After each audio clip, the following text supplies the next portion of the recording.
All right, we're back, and we are hanging, talking rock with you as we do every day here on Trunk Nation, Faction Talk 103, or the Sirius XM app. And I am joined by two good old friends here that are going to hang with us for a bit. My buddy PJ Farley, Jersey buddy here, who we just hung out with at the Rachel Bolan estate like a week ago. Good to see you, PJ. Good to see you, pal, as always. Yes, and every time I do this, I feel like it's like the Brady Bunch because I'm looking at you guys on Zoom. And in the right corner, the right upper corner, you know him, you love him, Chris Jericho. What's happening, brother? Just rocking, man. Everything's good. This is kind of an afternoon meeting of the mindless here. Yeah, I know. But we need to do one of these days when you guys are actually physically all in Vegas. We got a great studio here now. We got to do a round table.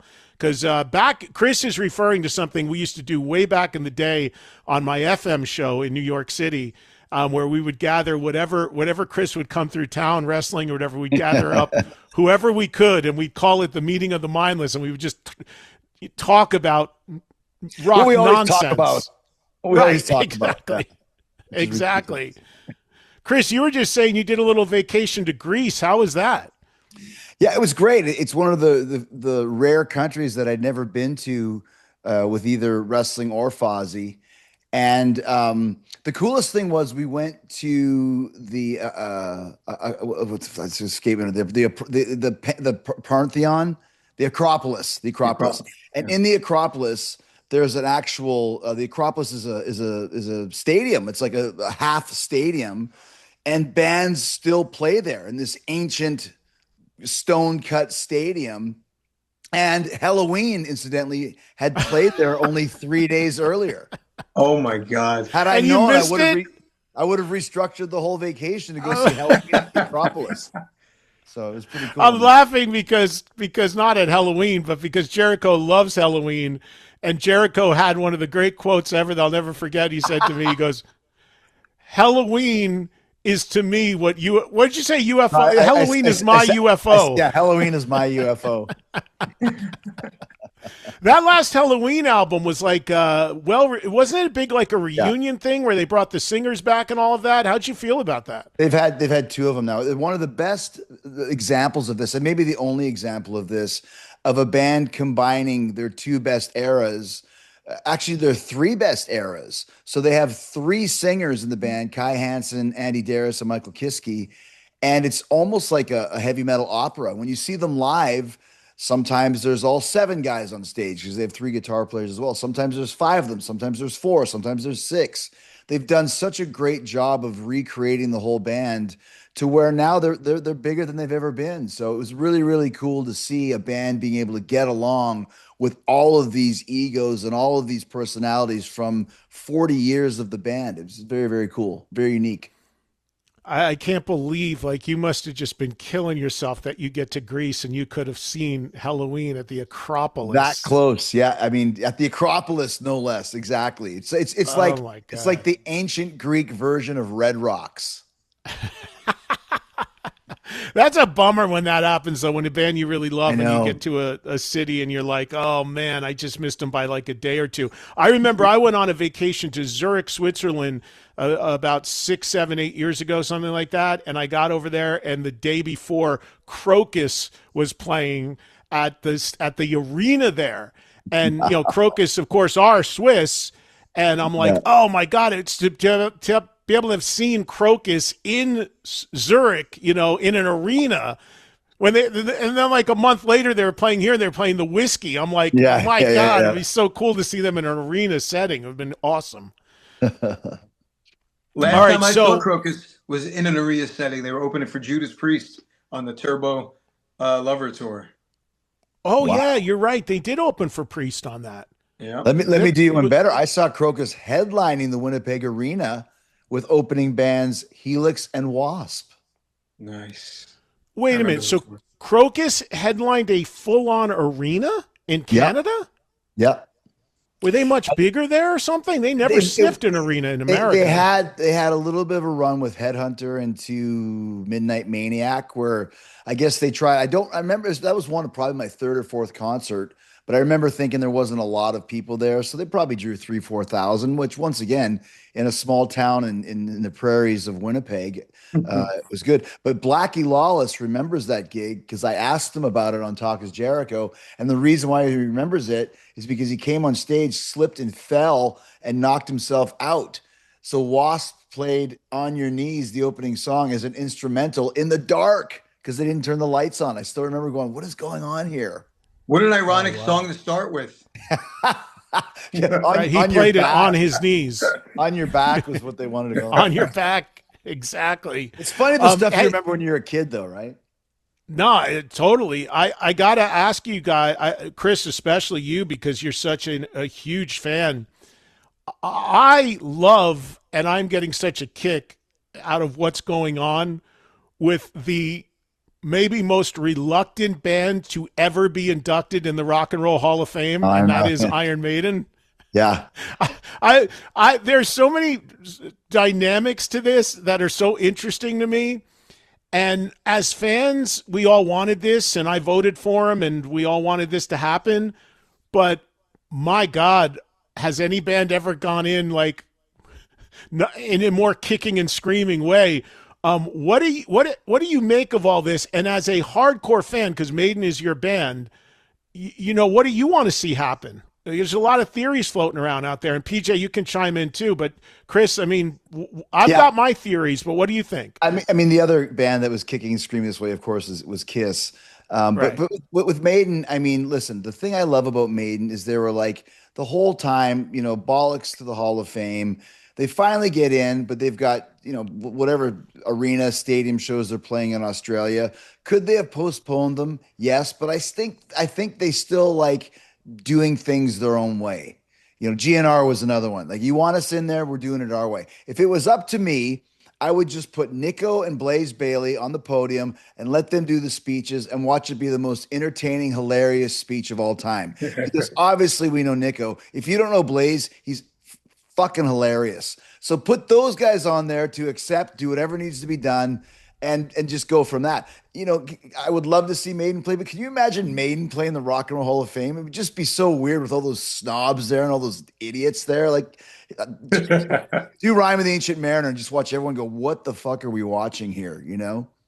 I'd like to say, even if Maiden showed up, I'd still only want Nico and Blaze to speak.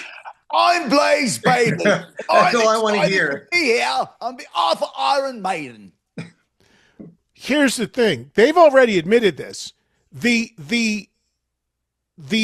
concert conflict in Australia, wherever they're going to be, is just a convenient out. They've said that even if we weren't playing, we weren't going to this thing. And it's a weird thing, because here's the other thing too about this, and I've said this on the air. We all know the fan voting means nothing at the end of the day. And Maiden did not really come close to winning the fan votes. And reason they were like, out of 20 bands on the fan voting, they were like 10, 12, something like that. Wow. And the reason I believe that's the case is because they never even acknowledged their induction. Yeah. Like, they did not. If Maiden would have, we all know, if Maiden would have engaged their fan base and said, "Hey, we want this," and vote, they would have won by a landslide. But they suppressed the whole thing. So as a result, they weren't anywhere really high in the fan voting. Look, I know, I talked to Steve not too long ago. Like, they don't even want to be asked about this. And what I find really funny is that you've got Nico, Blaze, who wasn't even on the ballot to be included until a month before, which was a ridiculous oversight. And then Dennis Stratton, who played on half of one record they put in. And this poor guy, who nobody has said his name in 45 years, really wants to go to this thing and doesn't know if he should or can because he don't want to piss the band off. Like, the dynamics of this are just crazy to me. But I do love the fact that Maiden, because once again, Maiden is a gang, and anybody that's ever been in that band, they've never buried anybody. They've never talked bad about anybody. They say like, oh, this guy was drinking or whatever. But the fact that they went back and said, listen, you want us in this thing, you're putting Blaze Bayley in there. 100%. Compare that to Kiss. No Bruce Kulick, no Eric Singer, no Eric Carr, no Tommy Thayer. They could have stood their ground because Lord knows we talk about this all the time. When I went to see Kiss get in and the damn E Street band, and my name is George Dunkelby, and I played drums on the first E Street. Like there literally was 16 people. I got so drunk by the end of that because it was like 3 hours long waiting. They're still talking. They're still, God bless them. God bless the E Street Band. God bless Parliament. 50 guys in each one. You couldn't have put Eric Singer and Eric Carr and Bruce Kulick in, but Maiden put the foot down and said Blaze Bailey's in there. And I thought, and Dennis Stratton too, they could have overlooked him as well. I just thought that was pretty classy on Maiden's part to do that. 100%. 100%. Yeah.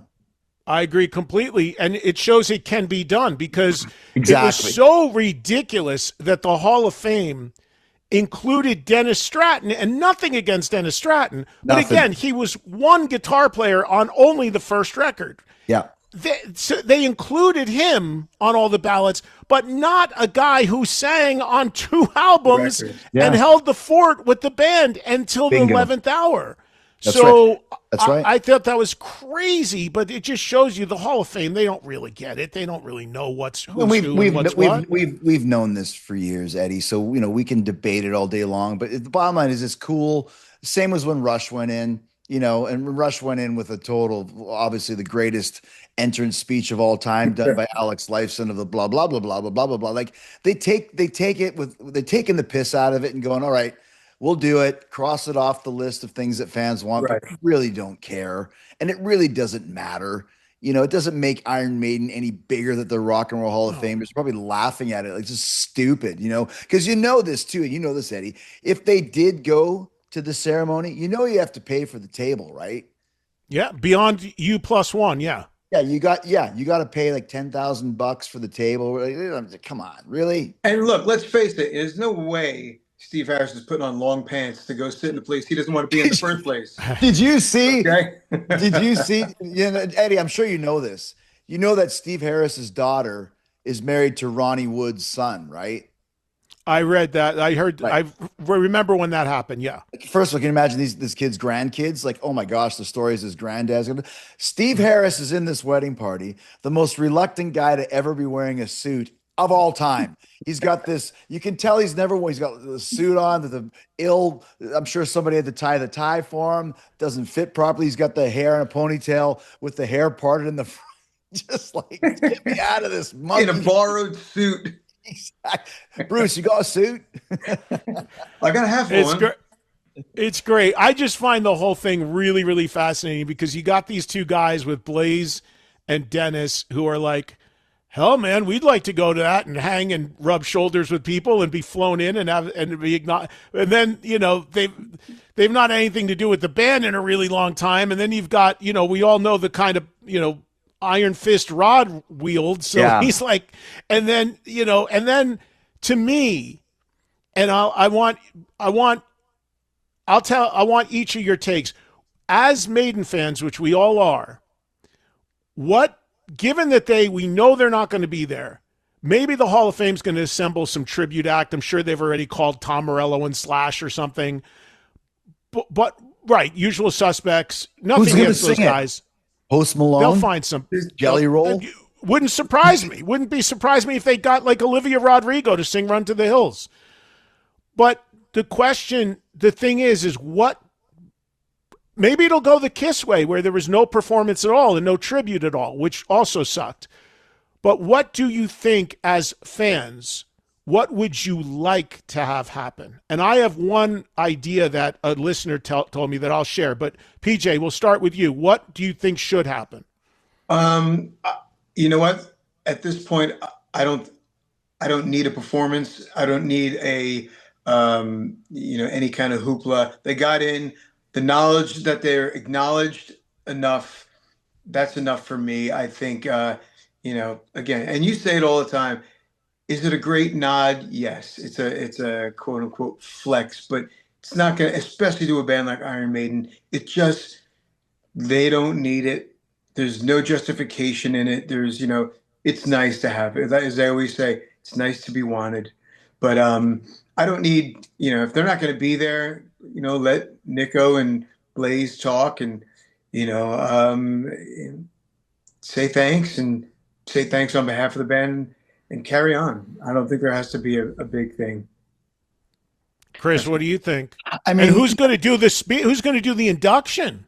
Who's that was they funny. have somebody? I actually, you know me, man. I actually text Rod because I hosted the Metal Hammer Awards in 2014 in London, and they won like best band, best metal band, and Rod asked me to accept the award on behalf of Iron Maiden, and then made sure that I mailed him the award. By the way, I'm like, it's a paper mache Stonehenge. He's like, yeah, we want it. I'm like, all right. I put it in a box. Send it to Rod. So I text Rod. I'm like, hey, you need me to accept the award? I'm available. I didn't hear back on that one, but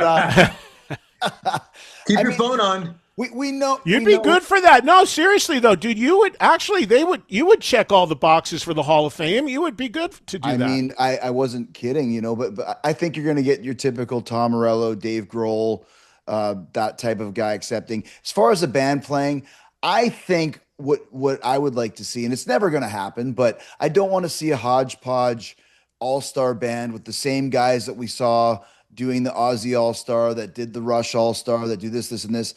Get a young band that's on the scene, that's up and coming. I know Airborne's not up and coming, but get somebody like that. Just go out there and play Run to the Hills. Here's a bunch of kids that are going to be the next generation of Iron Maiden.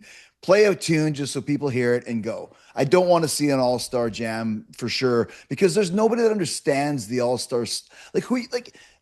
Tom Morello playing Run to the Hills. I mean, I know he does and can. I'm just saying the vibe is much more dirty and street, and Iron Maiden is very much a British thing, so maybe try and do something like that. It'll never happen, but that would be something kind of interesting at least. Well, Tom is the guy who was the biggest campaigner to get them in. So I'm sure he will have some role. And again, I love Tom, but yeah, you got to get some fresh faces and Or some get different Metallica. people. Get Metallica to play Iron Maiden in. That would be Yeah, cool. yeah. Well, then they would, and they could certainly. I don't know. I don't. You and I, we all know that in an event like this, they're always going to your point, Chris, about getting some young up and coming band. They'll never do that because they always want identifiable, the hot current people. These award shows always default to the same rock people for a token rock thing. So I don't see that happening. That's why I don't want to see anything. That's why I don't want to see anything happen. It's like we know they're in. Good But enough. it was just like with Kiss, Tom did the great speech and it was really cool and the guys accepted, but to not have them play seemed kind of a miss. Did you feel that, Eddie? Like to not have any? Well, yeah, and I was there sitting next to Ace. I. Right. Yeah. I mean, it was ridiculous. I've said all the while, and look, I'm going to just be honest. I've said this a million times. I mean, I put the reason they didn't play squarely on Gene and Paul's shoulders because I know exactly what happened there. They refused to play with Ace and Peter, and then Ace and Peter refused to sit there and watch Gene and Paul play with Tommy and Eric in their makeup. No, so there was a standoff, and it never happened. I don't want to go through that because we know that. My point is, it just felt a little bit something was missing by not having Kiss. Shortchanged. At least play. So I feel that a Maiden song should be played, but who plays it the way that Maiden would play it? And Ozzy was a mainstream name, and Maiden's never been mainstream. They've never been accepted by the mainstream. We all know that they're the best heavy metal band possibly ever, but that's why I think somebody like a Metallica could go and play, they'd want to play a Diano song probably, but still it's like, at least Metallica's the closest thing to Maiden as far as just being this band that created everything on their own. And then we're completely embraced by the pop culture zeitgeist, which Maiden has never been, but at least they would have the same justifiable vibe. Yeah. Yeah. Yeah. If Maiden does it, they should go up and say they insist on playing like Remember Tomorrow or Phantom of the Opera or something. Or even better, do like Man on the Edge, like a Blaze Bailey song. That would be awesome. Have Blaze sing it. Nico on drums. You got 2/5 of the X Factor band. That's it. That's what I want to see. There you go. Iron Maiden. last thing on this Maiden thing, and then we'll get to what you guys have going on. My thing, and this I can't take credit for this. This came from one of my listeners. To me, whether Blaze, Dennis, or Nico show up or do not show up, go or do not go. That's whatever. I mean, if they attend, I don't know how that's playing out.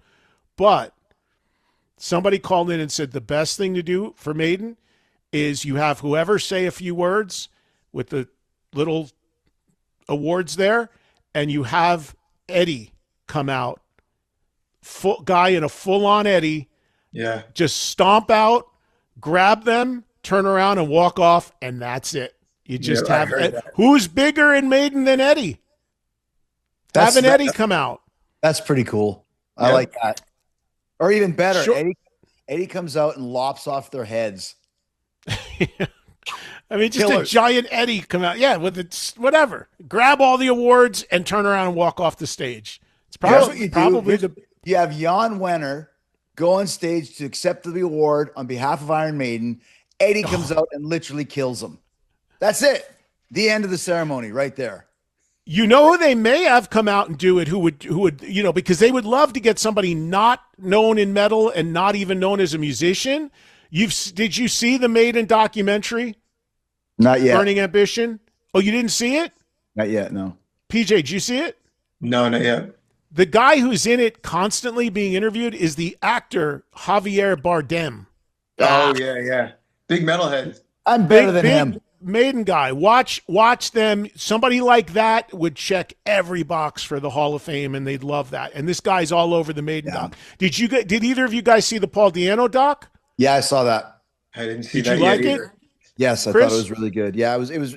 You know, it reminded me a lot of reading and seeing Ozzy towards the end of his life. You realize just how much pain he was in, and still had to play music, but still wanted to play music. I mean, that was pretty cool.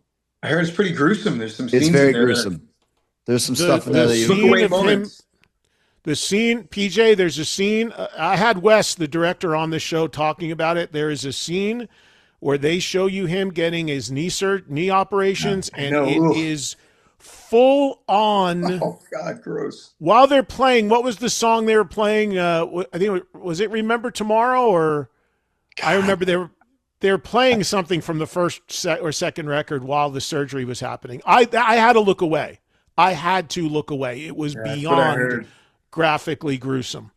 But I loved both docs. I thought they were both real good. All right, so let's get to what you guys have going on, which is a lot. We'll start with Quarantine.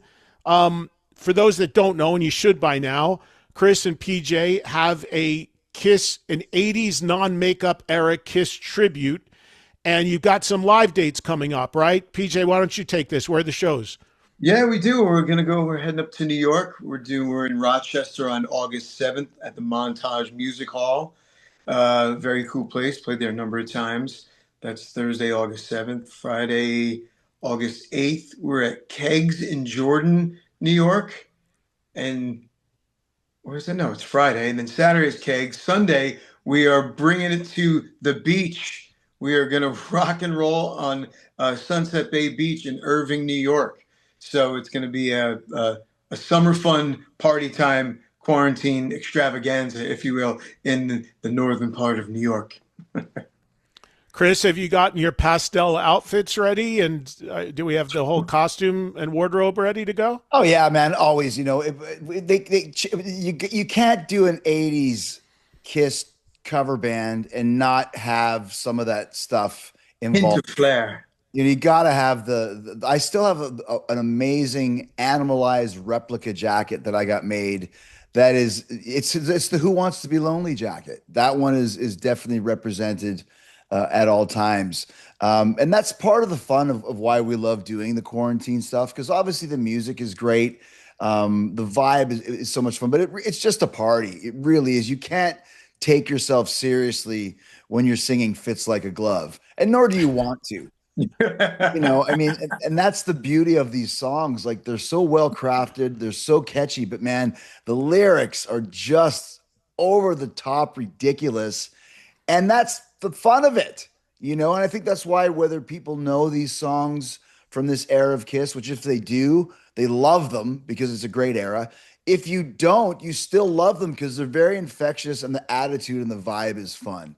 So And you we know put what the thing is, people walk out of the shows, like we talk to people after the shows, and they come because whether it's Kiss fans or just people curious, yeah, they're aware of, Tears are Falling, Lick It Up, and all that stuff, Heaven's on Fire, but they don't really know unless they're there and they hear this catalog and this set list delivered in a live, energetic form, the way we bring it, and they go, you know what? I was not expecting to have that much fun at yeah. this. Forgot how fun the songs are, and because we are, like Chris said, Chris is up there in a purple cloak. We got bras and panties. We got it. It was celebrating the ridiculousness of it all and embracing it, and it's such a good time. It's the fun part of Kiss. Well, and it's crazy when PJ said the bras and panties. It just happens every night Naturally, we people play. pull their clothes off. Bras and panties thrown on stage ad nauseum. It's the craziest thing. Every single show, the stage is covered in lingerie, just like the Animalized Uncensored show. It's amazing. Yeah, when Gene was putting the bras, hanging them from his mic stand as the show went All on. over the Anybody who's place, seen on the We do it all drums, the on the time. mics, on If our I don't heads. So have you're not. So 4 these aren't. So people are doing this themselves in celebration of the era. You're not planting this stuff out there. Of course No, not. it's just like the Kiss Uncensored show. The Kiss Uncensored show where there's the first 10 rows are all guys, and yet there's 40 bras and panties on stage. I was going to That's say, what yeah, where are they happens. coming from? That's what happens to us as well. It's amazing. If I don't have 4 or 5 bras and panties hanging from my mic stand, like Steven Tyler by the 5th song, it's not a good gig. And it's always a good gig. It's always a good gig. It's always a good gig. It was. I saw you guys last year at the Kiss Cruise thing, and it was. Yes. It was the first time I saw you guys do it. It's so much fun, and it's so cool that era is represented, and then Bruce did a show there too, representing the era. So it was great that era is getting some love, and that you guys. Yeah, and the cool thing is, doing. you saw us that night. We opened for Kiss. It was us, then Sebastian, then Kiss. And they liked it. Gene and Paul liked it so much, they invited us back again this year for Kiss Landlocked in Vegas to open up for them again. It's us, November Night 15th. Ranger, and Kiss. So it's like we've got that opening slot locked in for the Kiss Landlocked in Vegas shows, it seems. So, I mean, listen, all jokes aside, that was something that was very cool because here we go. We're going on to Kiss's stage. And listen, we're playing the songs that Gene and Paul wrote. And we're laughing and tongue in cheek, but this is what kept them alive in the 80s, these songs. And so you always wonder, are they going to like our interpretations of them? And to the point where Gene was waiting for us in the dressing room after the gig to compliment us. He really liked it. But then the ultimate compliment is getting invited back. I mean, that's something you can't put any price on that. And to me, that was like, that really kind of gave us, the check mark from Kiss that proves to us that we're doing something pretty cool here, and they agree with it. Now, is there, for those that don't know, the band is called Quarantine with a K. If you're looking it up, it's KuaRintine. I have to spell it all the time. Yeah. So if you're looking it up, but for those that don't know about this, and we've talked about this many times, we've had you guys on about this, but you have recorded some of Kiss songs from this era and done your own versions of some of these songs. What will there be a new one in celebration of these shows coming down the pike? Is there something in the can that we should expect? Funny you should ask, Edward. Just going to say, funny you should say. It's funny you should say. We are releasing a new single to the radio August 7th, which is the first show in Rochester. There will be a new Quarantine song released on that day. So I'm assuming you don't want to break the news just yet as to which one it is. We can't, come on, I can't do that just yet. But as you know, we have a pattern for Quarantine. It started with No No No, Heart of Chrome, Love's a Deadly Weapon, Silver Spoon, Good Girl Gone Bad, Turn on the Night, Unholy. So that leaves the next Paul one. song. Who's up? There you Right. go. That's the clue that I'll give you. It's a Paul song. It's a Paul song. Or you could do you could do I Walk Alone and have it be a Bruce song. It fits the criteria, right? Little Caesar. Little Caesar, you could have done an Eric Carr vocal. Huh. Can you do you want to give me the album that it's from? Let me think for a second. Let me just see this. Have we ever done a song? Have we Yeah. recorded a song from this album before? Yes, we have. Yes. So it's Yep. from one of the albums that we've recorded a song already from. So That's as far as we'll go. It's from a record. so no, and Turn on the Night are Crazy Nights, right? And Right. Love's a Deadly Weapon Is Asylum. Asylum. Good Girl is also Crazy Nights. So we've done 3 from Crazy You leaned Nights. heavy on Crazy Nights. That's here, interesting. And then we did Unholy, which is Revenge. Revenge. And we did Silver Spoon, which is Hot in the Shade. And Right. we did, oh yeah, so Heart of Chrome and Unholy Revenge, Hot in the Shade. So it's either Hot in the Shade, it's either Revenge, it's either Asylum, or it's Crazy Nights. Those are your 4 choices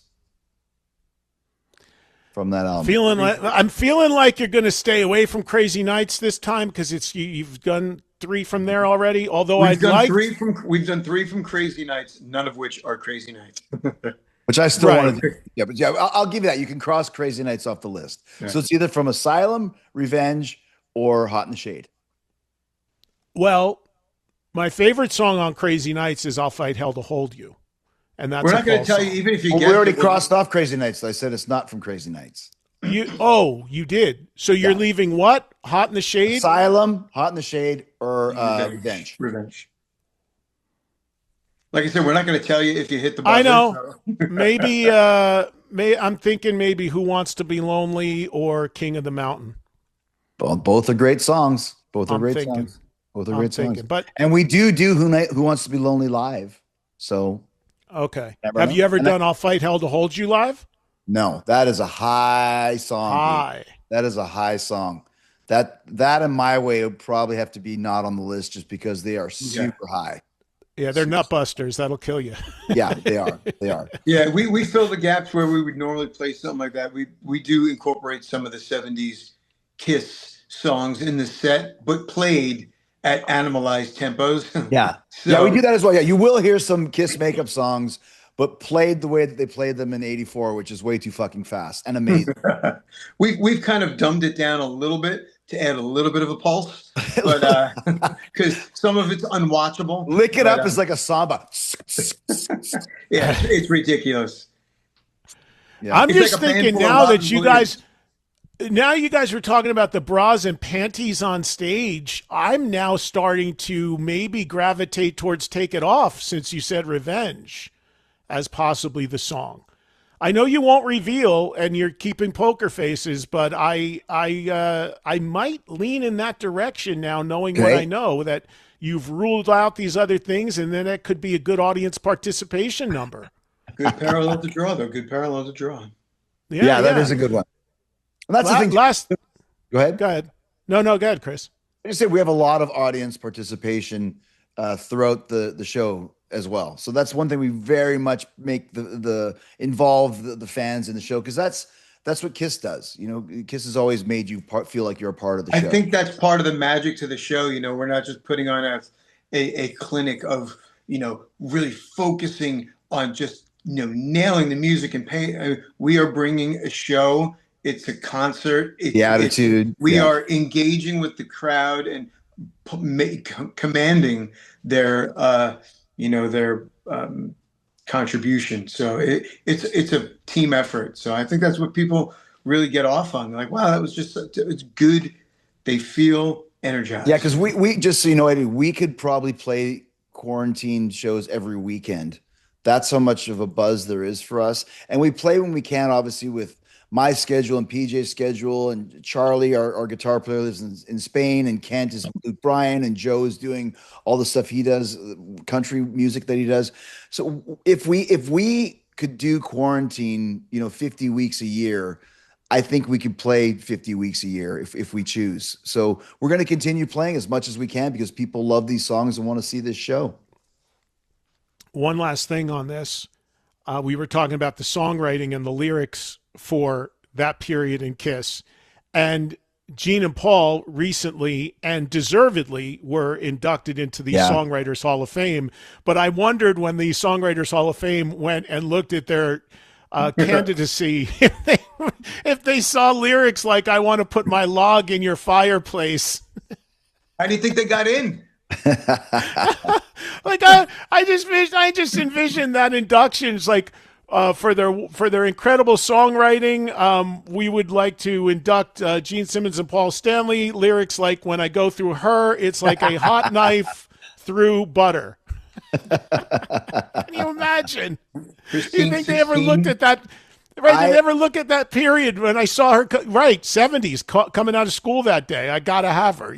Oh my God! I actually texted that to Paul and I said, congrats on making the songwriters thing. That's some rarefied air. And I said, considering you wrote X and Sex, how could you not be in there? And he said, yes. And let's not forget, you make me rock hard. Puke emoji. He loves that emoji. He does. I had Desmond Child on the show who co-wrote those songs. I think Rock Hard was co-written by like Desmond Child and like Diane Warren or something, like the highest echelon of songwriters. And I brought that up to Desmond and I go, how do you come up with "You Make Me Rock Hard" with your pedigree and history as a writer? And he told me on this show, he goes, we were kind of noodling around with that as a joke. He goes, it was like a parody. And he goes, Paul heard it and said he really liked it. And then we built a song about it. He goes, we kind of did it as a goof. Yeah, they were thinking of the most ridiculous title and they came up with that. And Paul was like, I'll take that one. But two rights don't make a right. Yeah. That's actually, that would actually be a fun song to play as well. It's grown on me a lot. No pun intended. It's probably a better song to see than to hear. Yeah. Love's like a muscle and you make me want to flex. Yeah. It's awesome. And all right. So X and Sex is "Love's Like a Muscle" and you make me want to flex, and Rock Hard, "Love's Like a Glove" and it feels just right. Those were songs that were on the same album. "Love's Like a Muscle" and "Love's Like a Glove." I mean, come on. Poetry. Staying in a lane. Poetry. Hall of Fame worthy lyrics, guys. That's it. Poetry. All right, so quarantine stuff going on, and Fozzy, new video today, huh? Both of you guys are in Fozzy as well. Yes. New video for "I Know Evil," which I watched it. It's almost like you're Wanted Dead or Alive. It's kind of a road video, right? It's actually based on Paradise City is where I got the idea from, because we have done this year has been a great year for Fozzy Live. We had the biggest tour we've ever played in the UK, where we always do really well. And then we played Welcome to Rockville and we played Sonic Temple and we played in front of some really big, festival crowds. And not a Spinal Tap festival crowd either, an actual festival crowd. and they were all really into Fozzy and really excited and really there for the music and the energy and the fun. And so we thought, well, why don't we put together a little bit of a road video and show kind of some of these massive gigs that we've had both in the festivals and on our own. And it just really looked amazing and made it looks massive and it looks energetic and fun and exciting. And so that's kind of what we did. And we put it out today, like you said, and it's done thousands of views already and kind of shows the band off in a different light for what we've been doing on the live side of things. It definitely shows the Fozzy audience is very energetic as well. I mean, yeah, it's easy to go out and play Welcome to Rockville in front of 40,000 people. And it looks great. Looks good on Instagram and everything. But the crowd was really going friggin' nuts, and there's footage of like our headlining shows and stuff. And especially like in the UK, it's just off the chart. It was massive. Yeah, it was great. So, it's a good compilation of a Fozzy tour. And features a cameo from KK Downing. Did you notice that? Right? Yeah.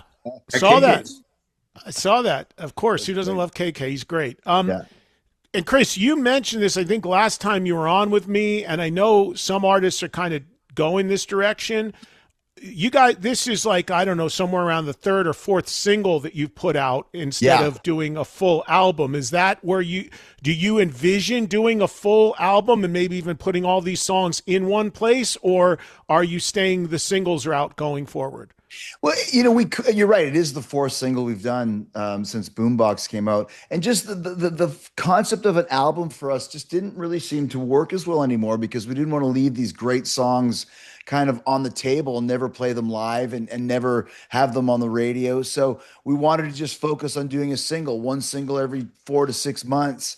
And that's kind of worked out well for us. It's the same thing we've done with Quarantine too, but I think we're almost at the point with Quarantine and give us another 4 or 5 songs with Fozzy where we probably could put it all together on vinyl.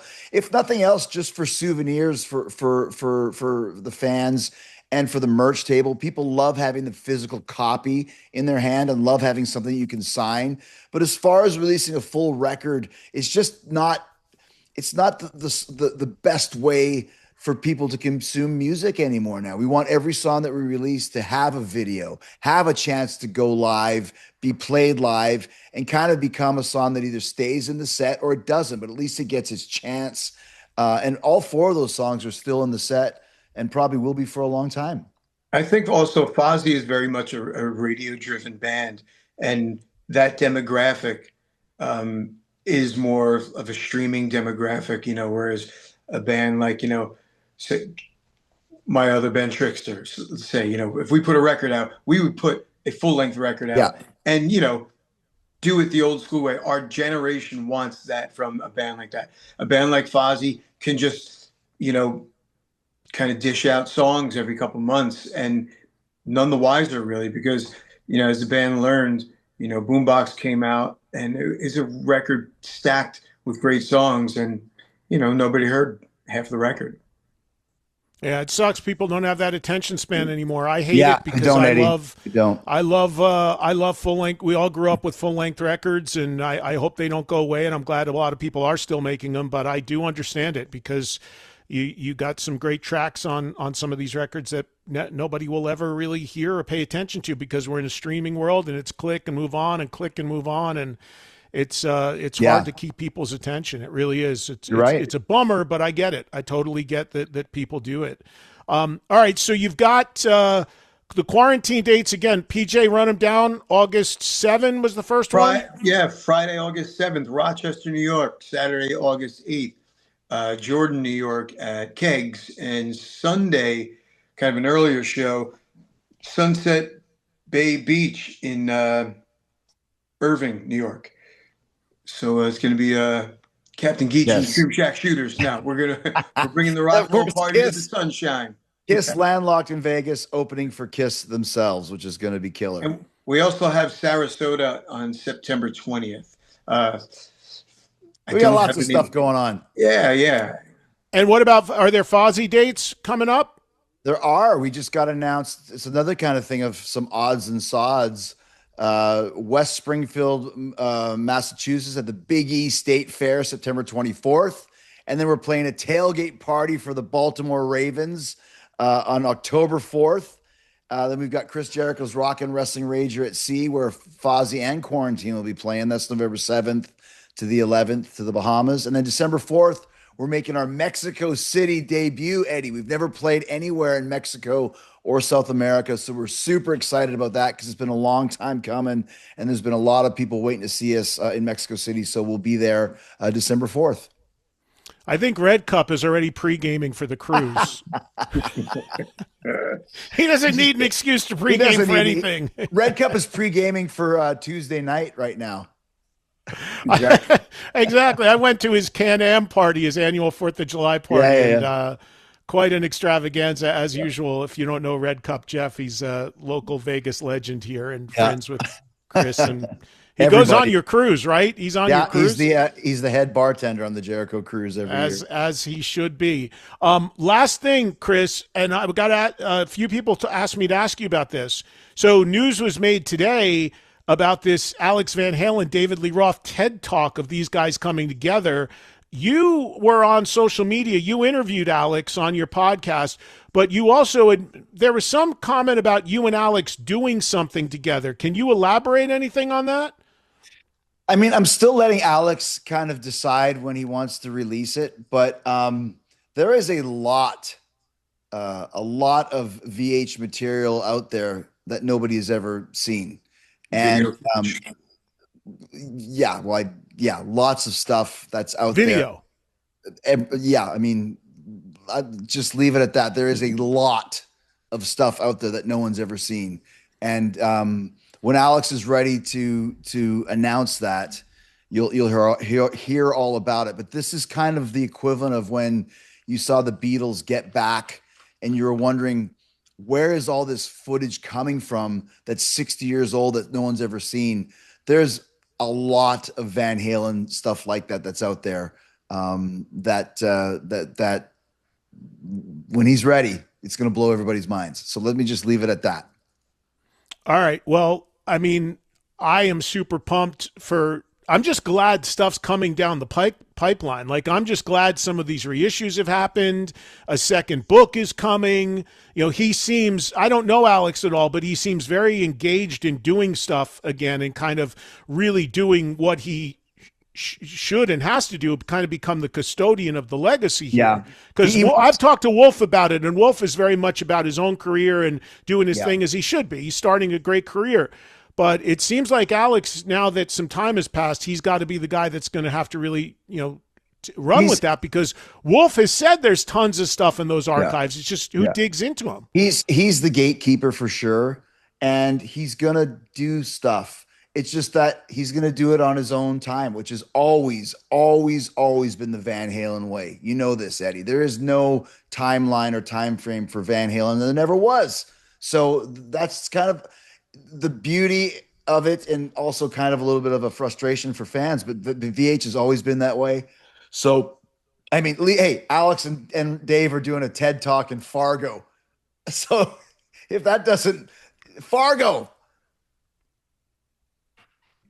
It's, you know, it doesn't surprise me. Why not, right? That's the most VH thing. So yeah, hopefully they decide to move forward, or Alex decides to move forward soon. But there is a lot of stuff audio wise and visually as well. So, and I can, can you tell people what your role is in it, or are you just helping them? It's something I can tell you off the air, off the record, but and I'd be happy to, but when the time is right, I'm leaving. It's Al's the boss, man. And PJ will tell you that, and Steve Brown will tell you that when he's ready to go, I'll be right there with him. Whatever he needs me to do, I'll do it. But until then, I'm letting him call the shots. And you only got to know him recently, didn't he? Reach out to you for the book, for the brothers book, right? I kind of knew him because of this project that we have, and that's when he said, you know, he was only doing minimal press, and he wanted me to have Talk as Jericho with him, and it was great. I mean, I know it blew your mind. It blew a lot of people's minds that he did the press for it. So he's a great guy, man. He's got a lot of great stories, but he doesn't take no BS. So he's going to do things his way, and as he should. You know, he's Alex Van Halen, man. So yeah. Well, listen, guys, great catching up with you, and of course, PJ. I'm sure PJ is on the road like constantly, whether it's Fozzy, whether it's quarantine, whether it's Trickster, whether it's his own stuff, whether it's what else? PJ Eric Martin, Rubik's Cube. What do we do? We got like 15 bands going here, right? Yeah, and somehow I'm home. I'm enjoying. I'm enjoying the life of a working musician. Yeah, and then it all starts up again next week, and then the rest of the summer, Trickster keeps me busy. You got the quarantine dates, and it's the way I like it. I'm a very blessed person, Eddie. I have, somehow fallen into this beautiful way of life where I get to play with amazing people, amazing musicians, play amazing music, travel the world, meet amazing people. Who's luckier than me? Yeah, well, you work at it, man. You put the work in. Who's luckier than you? Who's luckier than you? Me, because I get to play with you. See that? Look, he's right. How nice. Band, there you go, huh? Band dynamics here, guys. I got to split. I got another one I got to do.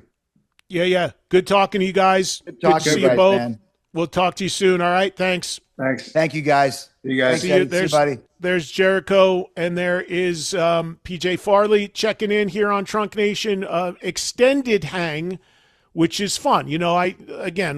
Those guys got all their stuff in that they had a plug and everything, but those guys, just love talking music with them and talking rock with them because they're just such big rock fans, and We can talk about anything, and we often do, on or off the air.